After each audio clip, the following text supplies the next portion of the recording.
spirit's going to talk to you because you called out their name. Yeah. You know, if you go somewhere and say, anybody here want to talk to me, they're all looking at each other going, I don't know, you want to do it? Maybe why don't you do it? I don't, you know, right? And nobody's talking, you know. So if you get a name in your head, call out that name. That's what I do. Okay.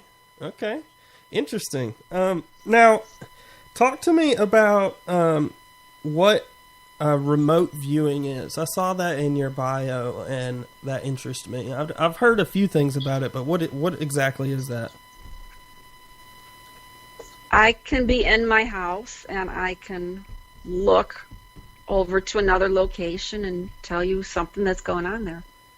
Wow. I can actually put myself over there.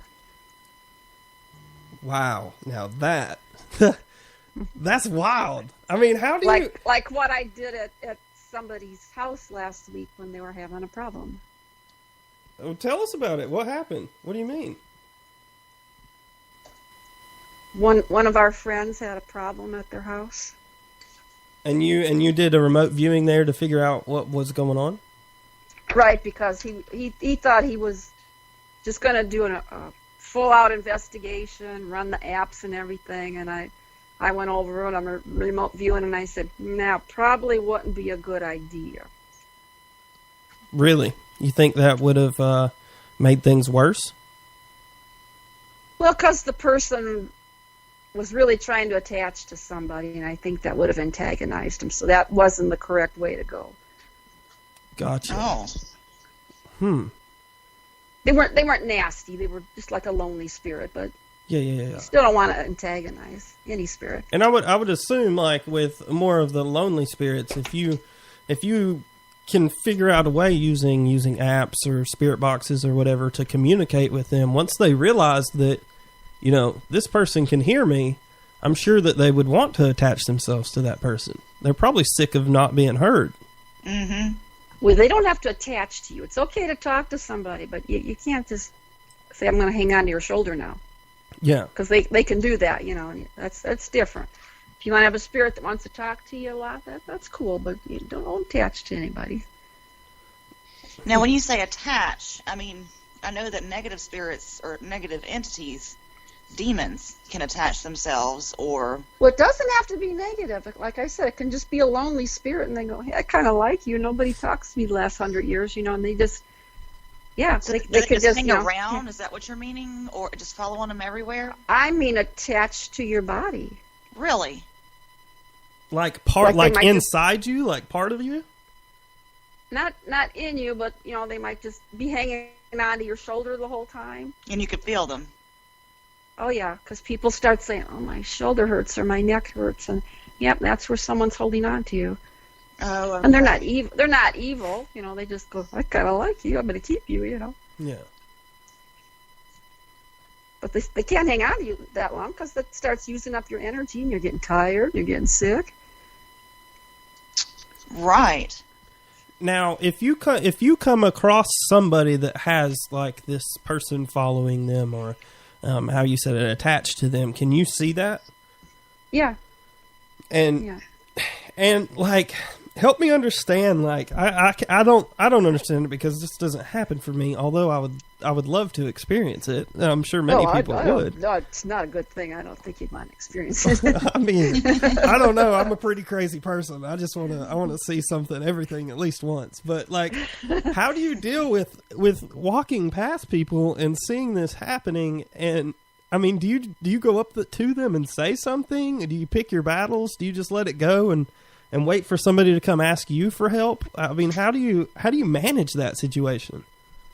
Well, I've never really noticed anybody, you know, I'm walking down the street that someone's attached to them, you know. It's usually somebody that I know, and they go, I don't feel right, I'm really angry, you know, and then I'm kind of remote viewing, and I'll go, oh, there's just your problem, okay. But to just walk down the street and look at that, I don't really look for that.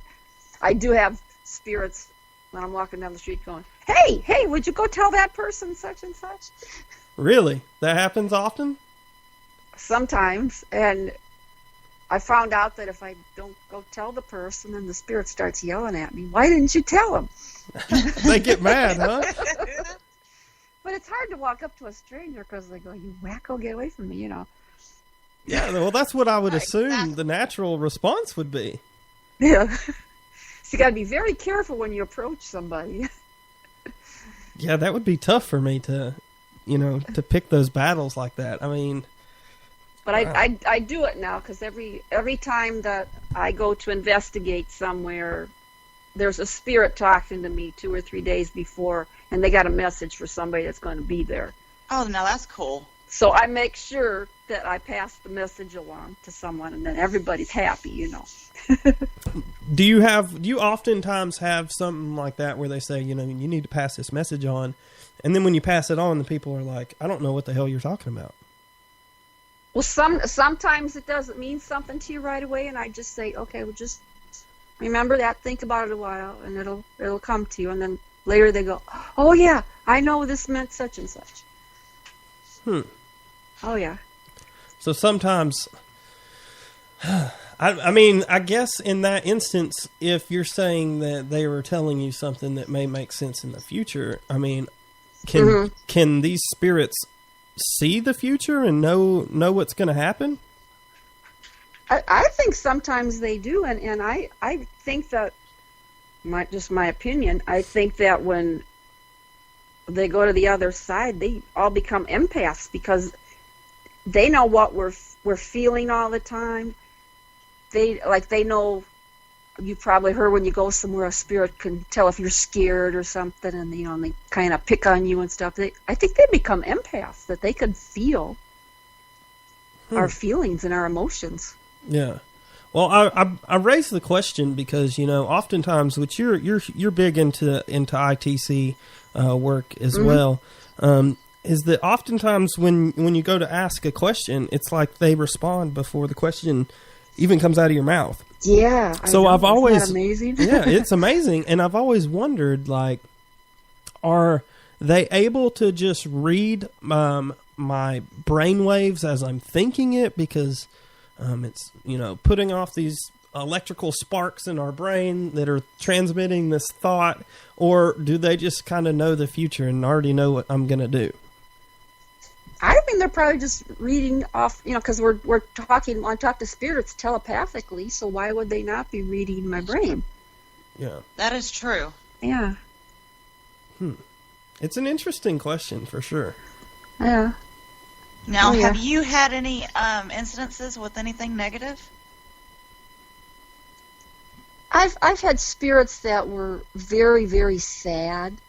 Because I've gone places and somebody would say, oh, there's a demon down in that room in the basement. So that's the first place I go, because I know that's not what it is. Right.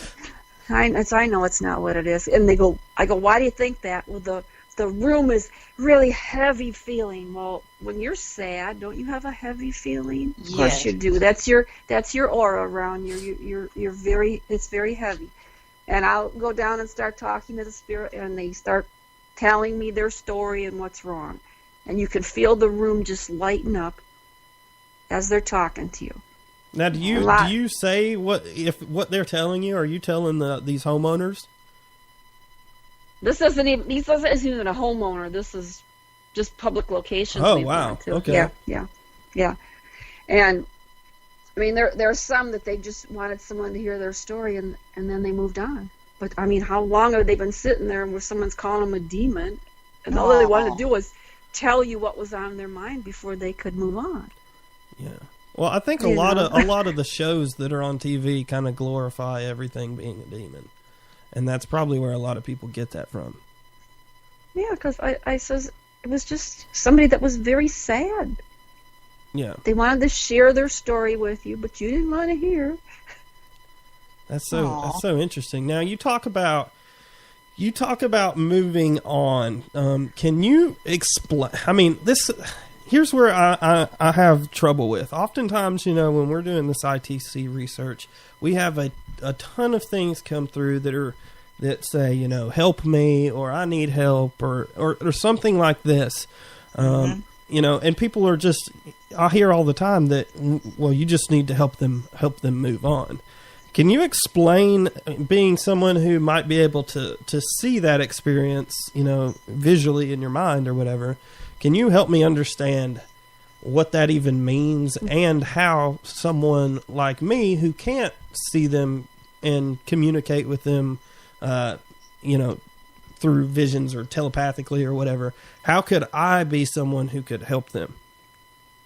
First of all, I know some people, when they go to a location, first thing they want to do is send everybody to the light, and I'm like, it's a game. Yeah, it's like they're tallying up and said, "Oh, I got 13 today." Right. They do. I sent this many people to the light tonight, and I go, "Oh my gosh!" Maybe they wanted to stay. You can't. Besides, you can't make somebody go to the light. We have free will. If they want to go, they will. Right. Maybe they just don't know how. Maybe they missed that one window of opportunity where the light was there, and they, don't know how to get back to it. Aww. But you can't make somebody go. Or a lot of them, like I said, have unfinished business. They wanted to tell somebody something before they left. Like when I was at Waverly Hills, there was a man in the death tunnel waiting to tell somebody his story. Oh, wow. I can imagine. I've been there, I think, like 7 times now, and every time is a crazy, crazy experience going in that place. His wife had tuberculosis, and she says, "Could you, I just can't take this anymore. Would you please put me out of my misery?" And he loved her so much so that one day he put the pillow over her face, and he said, "Oh, goodness." But I mean, it's because he loved her, help her, put her out of her misery. And he said, and now she went to heaven, and I don't know where I'm going to go, and I'm probably never going to see her again. What should I do? And I'm going, oh my gosh, I don't know what to tell the man, But then I says, well, you did that because you loved her. You didn't do it out of hate. You loved her, and you were trying to make things better. I said, so I think that God would forgive you. So it would be okay if you go to the light. And he did, just like that. I didn't even have to help him. He just went. So whenever he went, did he just disappear, or how did you know he was there? I saw the light come, and he walked toward it. Oh. But he was afraid he was going the other direction, so he was afraid to go to it. But you could see why he would think that. Well, I'm going. He committed committed the deed. Let's not say crime. Let's just say he did the deed. Because it wasn't a crime. That's what I tried to tell you. It wasn't a crime. I totally agree with that. He did that out of love, yeah. That is so cool. But, things like that happen, and you go, oh, my gosh. Oh, it makes you feel terrible, though, for them. Because how long was he sitting there, Well, we have a cemetery by us called William Janong, and there was a story about a lady in white that would cross the road, and the cars would run off thinking they're going to run a person over. And so I remember reading about that a few years ago, and I said, oh, sure, a lady in white. I'm going to go down and see. So I went down there, and I drove along the road, and I saw it came around a curve. So I drove all the way around, then I came back around the curve. There's trees everywhere. As soon as you come out of the trees, there's the cemetery. And I said, oh, my gosh, somebody is just walking from the apartment building across the street, and that's what people are seeing. I go, that's what it is.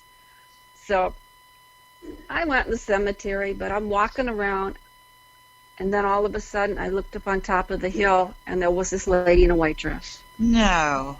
And I go, oh, my gosh, she does exist. So then I said, who are you? And then something made me walk over to this broken gravestone on the ground, and it said Sarah on it. 20 years old. 20 years old. Yeah, and I said, oh no. I go, is this you? And I heard her cry, and then she was gone. Oh my gosh. So I went back home, and I'm doing my genealogy, and I went to Ancestry.com, and I typed in the name, see if I can find something on a family tree somewhere. And there was a photo of her, and it was the woman I saw standing on the hill. It was no her. way. Yeah. And so I'm trying to read about her. Well, they got married in November, and Matthew went off to the Civil War, and he says, I promise I'll come back. And she says, I promise I'll wait for you. So in December, I saw she got, I don't know if it was flu or something. She went to sleep, and she never woke up. So she doesn't know she's dead. That happens to spirits. Why they can't leave too, they don't know they're dead.